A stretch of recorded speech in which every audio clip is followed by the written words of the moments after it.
외국인 노동자들이 한국을 떠날 준비를 하고 있습니다. 이들은 소위 말하는 불법 체류자들입니다. 어느 사회에 가더라도 부족한 거 있다고 한다면 다 용서하고 이해하고 다 여러분들 종교인 무슬림 신자들이니까 좀 여행 좀 시켜줘요. 산업연수생으로 출발한 이들은 결국 불법 체류자란 신분으로 한국을 떠나게 됐고 다시 들어오기는 불가능해졌습니다.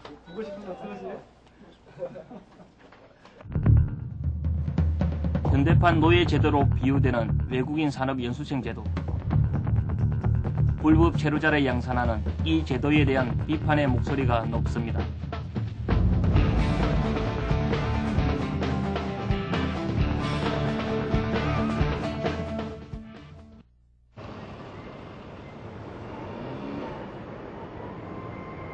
창원시 파룡동에 위치한 경남 외국인 노동자 상담소.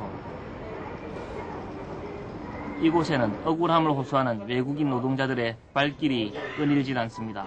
횟집사 옆에 사는 사람하고 임금 체불 문제, 폭행, 의료 산재, 국제 결혼 등 잃어버린 권리를 찾고자 하는 이들 대부분은 불법 체류자들입니다. 우즈베키스탄에서 온 가이라 씨도 그중 한 명입니다. 가이라 씨는 99년 5월에 한국을 찾았습니다. D3, 이른바 산업연수생 비자를 받고 한국에 왔지만 스스로 불법 체류자의 길을 택하기까지는 시간이 오래 걸리지 않았습니다.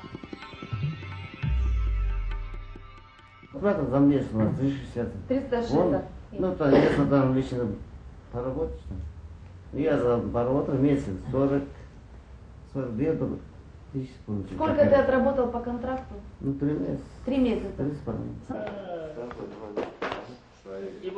가이라 씨처럼 산업연수생으로 왔다가 불법 체류자로 전락한 외국인 노동자들을 이제는 어렵지 않게 만날 수 있습니다. 외국인 산업기술연수생 제도는 지난 94년 3D 업종 인력난 해소와 불법 체류자 방지라는 취지로 도입됐습니다. 이 제도를 통해 들어온 사람들은 신분상으로는 기술을 배우는 연수생이지만 실제로는 국내 근로자들이 기피하는 3D 제조업체에 투입되고 있습니다. 경남에도 2만 5천 명의 외국인 노동자 중 약 7천 명의 외국인 산업연수생들이 일하고 있습니다. 우리나라에서 일하고 있는 외국인 노동자는 약 30만 명, 이 중 산업연수생으로 입국한 사람이 17만 명에 이릅니다. 하지만 이미 7만 6천 명이 사업장을 이탈했습니다. 과반수에 가까운 이들이 불법 체류자로 전락했다는 것입니다. 산업기술연수생이라고 하는 것은 아주 간단하고 쉽게 말하면 법적 지위가 학생입니다. D3나 혹은 D3-2라고 하는 학생인데 이 사람들은 실제적으로는 노동자로서 일을 하는 겁니다. 장시간 노동과 저임금의 전형적인 모습입니다. 저희들이 실태조사를 금년에 했는데 평균 외국인 노동자들이 일을 하는 시간이 12시간입니다.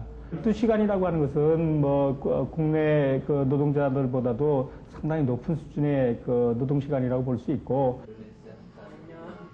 산업연수생들이 사업장을 이탈해 스스로 연수생 신분을 포기하는 데는 이유가 있습니다.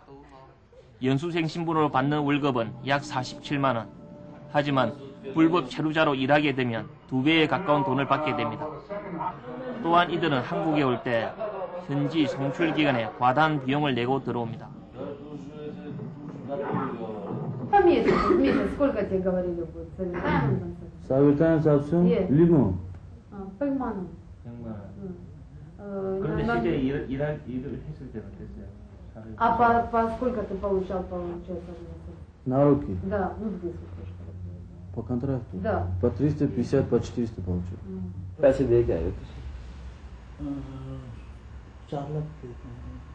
4 लाख हाँ जी, अपना कहना ही ना कहना नहीं सच बस बता 2 लाख रुपये देते हैं।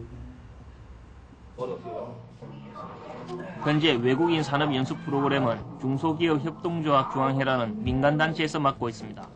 그리고 연수자 선발 과정은 송출국가가 관리하고 있는 상태입니다. 높은 우리나라 임금 때문에 연수생들이 앞다퉈 국내로 들어오려 하고 이 과정에서 비리 발생 소지가 많다는 것입니다. 문제는 현지에 있어서의 송출 기관의 선정이나 그 비리 문제가 큽니다. 예.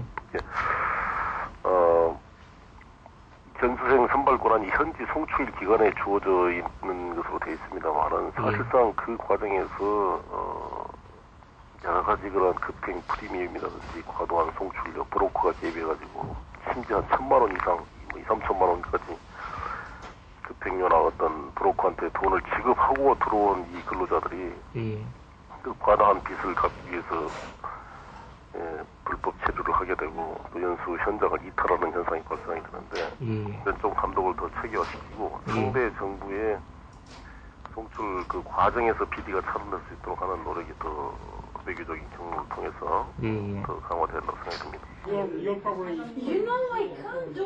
불법 체류자가 된 산업연수생들은 신분상의 약점으로 인해 쉽게 인권 침해에 노출되어 있습니다. 외국인 노동자들의 상담 내용은 폭행, 산업재해, 의료 상담 등이 주를 이룹니다. 그 중에서도 임금 체불은 상습적이고 대표적인 인권 침해 유형입니다. 이렇기 때문에 자진해서 귀국하는 사람은 없고 대부분의 연수생들이 불법 체류자로 남게 된다는 것입니다. 가이라 씨가 고향으로 돌아가지 못하는 이유도 임금을 받지 못했기 때문입니다. 왜 돈을 안 받았어요? 난 지금 집에 가고 싶어야지. 완전 이 3D 업종에다가 재활용 사업을 하다 보기에 자금이 이제 여유치 안 돌아가가지고 그는 이제 은행하고 그런 문제가 생길 수가 없지. 크게 뭐 문제는 자금 아닙니까, 그죠? 다른 또 외국인 노동자를 좀 쓰고 계신다면서요?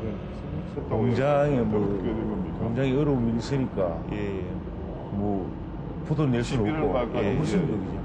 부도 낼 수는 없고 그러니까 이제 끌고 가는 거지. 부도 내면 모든 끝나버는 거야. 3D 업종의 인력난을 해소하기 위해 도입한 산업기술연수생 제도. 하지만 산업연수생은 저임금 때문에 불법 체류자가 되고 중소기업들은 국내 근로자들을 구할 수 없어 불법 체류자를 쓸 수밖에 없는 모순을 지니고 있습니다. 지난해 정부는 산업기술연수생 제도를 개선하기 위해 고용허가제 도입을 추진했습니다. 하지만 반대에 부딪혀 표류하고 있는 상태입니다.